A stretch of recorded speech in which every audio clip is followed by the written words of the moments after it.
चार चार बेटों की माँ है, तभी तो इतराती है, कभी सीधे मुंह बात ही नहीं करती। सुना है बिमला के दोनों बेटे विदेश में रच बस गए हैं। कल ही बिमला छत पर खड़ी थी, कह रही थी तीसरा बेटा भी जल्द ही विदेश जाने वाला है और सबसे छोटे बेटे की सरकारी नौकरी लग गई।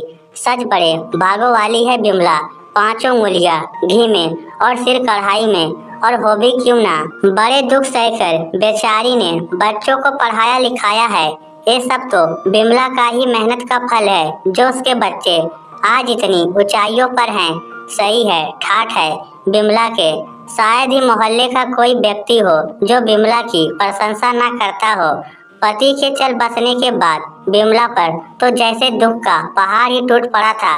अभी उम्र ही क्या थी बिमला की, ऊपर से चार छोटे बच्चों का साथ। ईश्वर की कृपा इतनी रही कि पति शासकीय कर्मचारी थे। बड़ी मशक्कत के बाद बिमला को अनुकंपा से नौकरी मिल सकी। अकेले चार बच्चों को संभालना और नौकरी करना, ऊपर से परिवार वालों का कोई साथ नहीं। इस सब के बाद भी बिमला ने हिम्मत नहीं हारी और अंततः बिमला की मेहनत रंग लाई। एक औरत होकर इतना साहस। एक समय ऐसा भी था जब यही मोहल्ले वाले बिमला के बारे में तरह तरह की बातें कहते नहीं थकते थे। सुरेश को गुजरे 10 दिन भी नहीं हुए थे।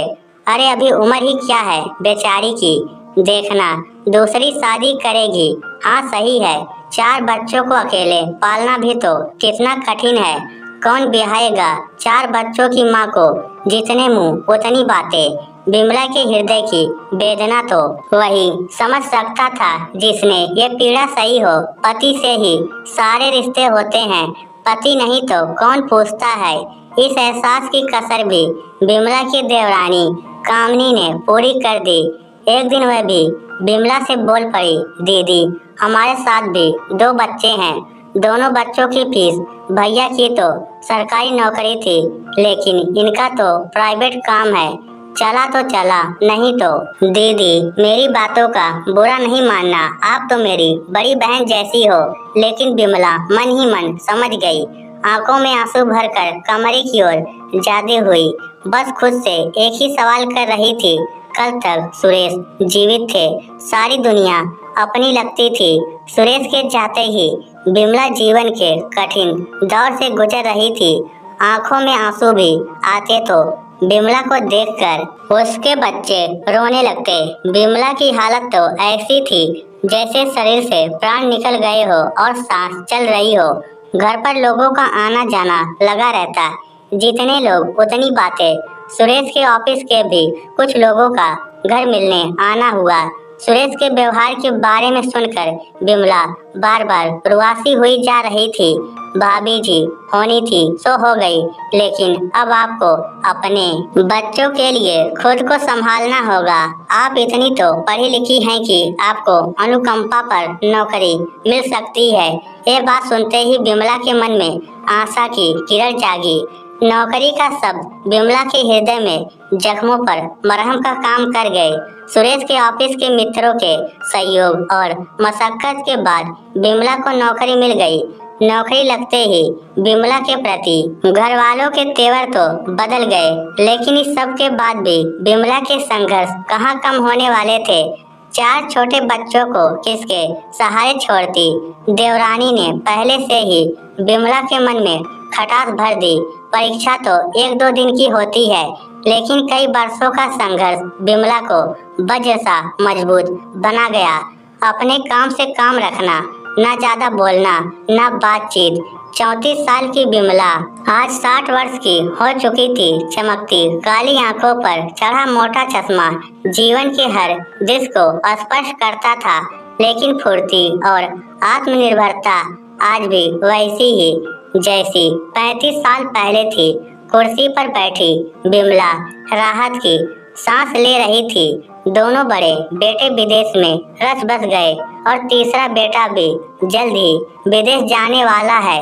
सबसे छोटे बेटे की भी बिमला के रिटायरमेंट से पहले नौकरी लग गई। बिमला के बेटे अपने अपने जीवन में आगे बढ़ रहे थे। समय इतना विपरीत भी हो सकता है, ये कौन जान सका। बिमला को भी जीवन का एक विपरीत दौर देखना बाकी था। वृद्धावस्था की ओर तीव्रता से बढ़ते जीवन में ऐसा भी मोड़ आएगा, शायद बिमला ने भी नहीं सोचा होगा। सुबह का समय बिमला दैनिक कार्यों में ही लगी थी। बाथरूम में नहाने का पानी रखकर बिमला ने दरवाजा लगाया था कि जोर से आवाज आई। आवाज सुनकर देवरानी की बेटी दौड़ी आई। ताई जी क्या हुआ? बिमला अचेत हो चुकी थी। जैसे तैसे बिमला को बाथरूम से बाहर निकाला। डॉक्टरी जांच के बाद पता चला बिमला को लकवा मार गया है। ये खबर सुनकर तो जैसे घर में सन्नाटा ही पसर गया। जब तक आदमी के पास पैसा है और उसके हाथ पांव चल रहे हैं, तब तक दुनिया अपनी होती है। इनमें से एक भी चीज पीछे छूटी तो यही स्थिति बिमला के साथ थी। देवरानी मन मसोड़ कर बिमला की देख रेख कर रही थी, लेकिन बात बात पर पति को ताना देती। सुनो जी, मुझसे ये सारे काम नहीं होते। आप अपने भतीजों को फोन लगाकर कह दो कि 2-4 नौकर रख दे। मैं कोई नौकर नहीं हूँ। बिस्तर पर पड़ी बिमला कुछ बोल तो नहीं सकती थी। आंसू भरी माँ की नजरें अपने बेटे को देखने के लिए तरस रही थी। बिमला ने इशारे में अपनी देवरानी कामनी से पूछा, बच्चे कब आ रहे हैं? कामनी तो मानो बिमला के यही प्रश्न की प्रतीक्षा कर रही थी कि कब उसे 1-2 बातें सुनाने का मौका मिले। और पढ़ाओ बच्चों को, विदेश भेज दो। अब यहाँ हम घर के काम करें या आपको देखे, पैसा भेज दिया, बस काम कौन करेगा सारा? हमारा तो 2 वक्त का आराम भी बेकार हो गया। बिमला की देखभाल के लिए बेटों ने नौकर चाकर डॉक्टर की व्यवस्था तो कर दी थी, लेकिन माँ अपने बच्चों का प्यार भी चाहती है। बेटा पास बैठे बुढ़ापे में माँ के सुख दुख को जाने। फिजियोथेरेपिस्ट की सहायता से बिमला चेयर पर बैठी थोड़ा बहुत हाथ पैर तो हिला लेती, लेकिन मन ही मन अपनी फूटी किस्मत पर आंसू बहा रही थी। जिसे सभी भागो वाली कहते नहीं थकते थे, वही भागो वाली व्हील चेयर पर बैठी बैठी अपने ही भाग को कोस रही थी। इस स्टोरी को लेकर आपकी क्या राय है? नीचे कमेंट करके हमें जरूर बताइएगा। धन्यवाद।